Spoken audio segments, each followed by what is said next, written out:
Hey everyone, today we're going to talk about something really important, something that affects all of us, feeling safe and knowing your rights.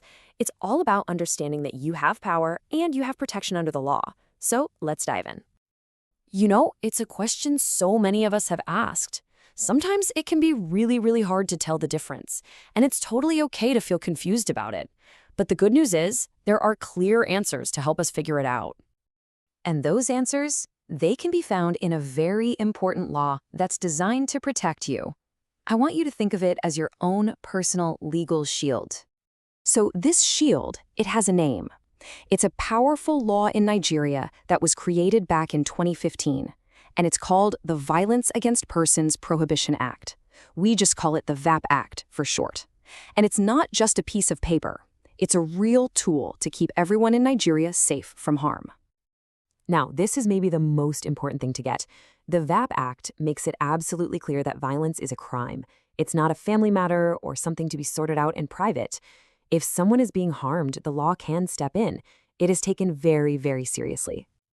And this is so crucial to remember. The VAPP Act is for every single one of us.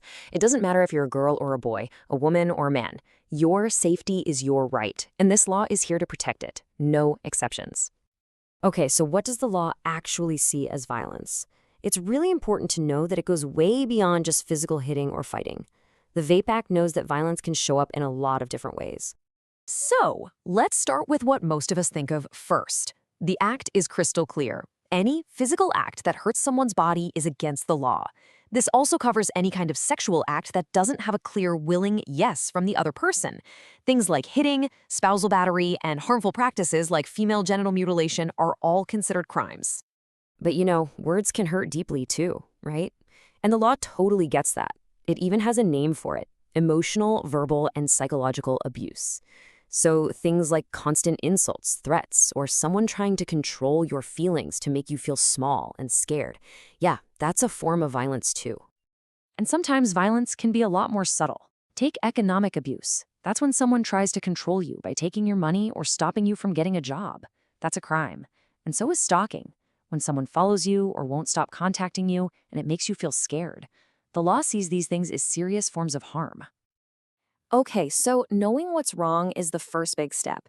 The next, and this is the really empowering part, is knowing what you're entitled to. The VAPP Act doesn't just list what's forbidden, it gives you rights. And believe me, knowing your rights is your power. Think of it like this. The law gives you 4 big promises. You have the right to be safe, you have the right to be respected and treated with dignity, you have the right to get help when you need it, and you have the right to be protected by the law. These are your pillars of protection. And getting help, that's not a favor someone is doing for you. It is your absolute right. The VAPP Act makes sure that if someone is a victim, they can get the support they need, from a doctor, a social worker, a lawyer, you name it. The system is actually designed to support you. So we know what violence looks like, and we know our rights. The next big question is, what can you actually do about it?